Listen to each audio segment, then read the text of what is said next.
1. ¿Cuál es la definición de un mito? 2. ¿Qué es el descuaje? 3. ¿Qué parte del cuerpo incluye? 4. ¿Cuál es su origen? Medicina empírica y medicina científico-especulativa. 5. Semiólogos y pensadores. Una relación íntima con el mito. El mito para la sociedad es la narración de unos hechos de índole fantástico, donde se muestran a los mismísimos dioses y sus grandes hazañas. Pero tomaremos en cuenta al semiólogo Roland Barthes para definir este término. Este lo define como un habla, en donde se justifica un discurso que circula entre las masas a modo de significación y se da un traslado de la existencia cerrada a la oralidad con la simbolización inconsciente y no racionalizada emergente de un individuo. Sin embargo, no existen los mitos eternos. Estos siempre están en constante transformación. En resumidas cuentas, el mito es aquella creencia, aquello que, después de mucho tiempo, gracias a la sociedad, seguimos. Es eso a lo que le tenemos fe. El descuaje se puede entender desde el concepto del cuajo, el cual es entendido como una parte del estómago bajo que se encuentra generalmente en los menores que están aprendiendo a caminar y por movimientos fuertes.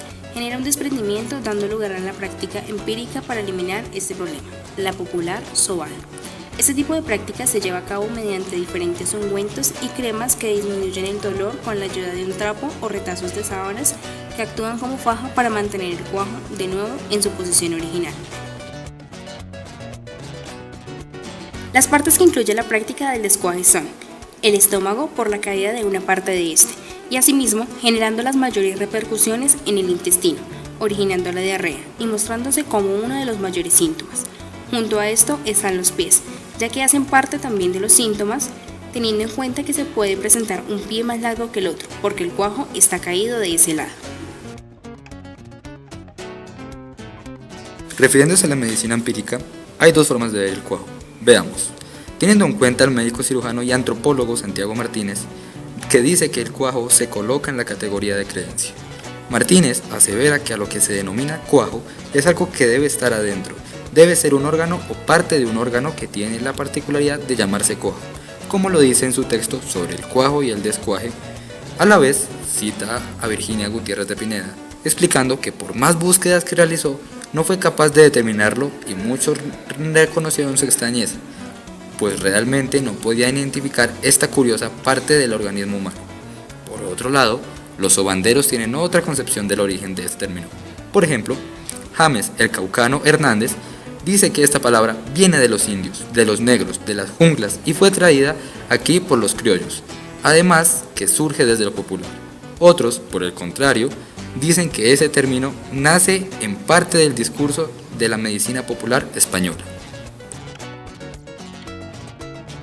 Sin embargo, el punto de vista de los médicos es diferente a las anteriores afirmaciones, ya que se basan en argumentos científicos con ayuda de los modelos que se tienen del ser humano, como, en su mayoría, los estudios de necropsia y la disección, dando como resultado lo que conocemos como anatomía. La gente dice que es que el niño tiene esa diarrea porque está descuajado. Y resulta que el cuajo, como elemento orgánico y anatómico, es parte de los 4 estómagos que tiene el bovino. Y yo no sabía que el bovino, el único que tiene los 4 es el ternero, que es panza, librillo, cuajar y bonete. El cuajar en el ternero, cuando pasa a ser un animal adulto, desaparece también para quedar solamente 3. Y son esos 4 estómagos que tiene el ternero, son para masticar, para regurgitar, volver a masticar, rumiar el alimento para luego pasar al intestino. Resulta que nuestros niños no tienen, y los seres humanos no tenemos sino un solo estómago. Tenemos más. Entonces, ahora, pasemos a otro punto. En acupuntura existe un punto que toca el acupuntor a nivel del duodeno, ¿sí? Donde hay un portillo, llamado así portillo, que al tocarlo y tocarlo bien, disminuye el movimiento intestinal. Entonces al niño se le disminuye la diarrea y desaparece el problema, ¿sí? Entonces dicen, si ve, estaba descuajado, porque la señora fulanita de tal le tocó y le movió la barriguita y tal, y después lo amarró y entonces ya quedó bien del cuajo porque ya no tiene diarrea. Y es porque la persona, sin conocer el portillo del duodeno, lo pasó, tocó ahí y sucede eso. Es lo que llaman las personas del común, lo mandó sobar. Por eso que lo mandó sobar.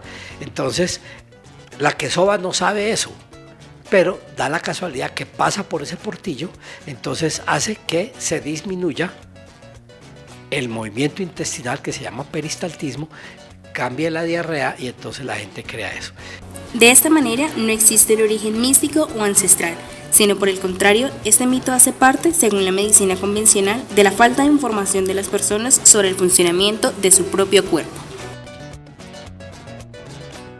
Todo lo dicho anteriormente nos trae hasta acá.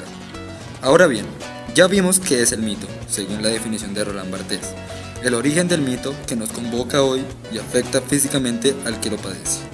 Este mito lo podemos relacionar directamente con la clasificación de un ancla, ya que en su mismo nombre, el descuaje, menciona la parte del cuerpo que afecta con el prefijo que hace referencia fuera de, haciendo una explicación a que este elemento está fuera de su sitio adecuado. Pero, ¿cómo afecta el mito a la mente? Teóricamente, el mito se crea a partir de, como lo establece Cabrera, un imaginario social, el cual es una creencia común característica de ellos y no otros, como un conjunto de esquemas organizados de posibilidades. Se puede decir que el mito es eso que está estipulado desde mucho tiempo atrás. Es una construcción social dada por una parte de la realidad, y esta, a su vez, va pasando de generación en generación, dando lugar a una sociedad con un mundo de significaciones que le da una identidad colectiva. En este caso, se da el descuaje como algo característico del altiplano cundiboyacense de Colombia, y gracias a su permanencia y durabilidad en el tiempo, se convierten en hechos de alguna u otra forma verídicos, creando así nuevas formas de asimilar todo lo que nos rodea, expandiendo a nuevos horizontes nuestra mente.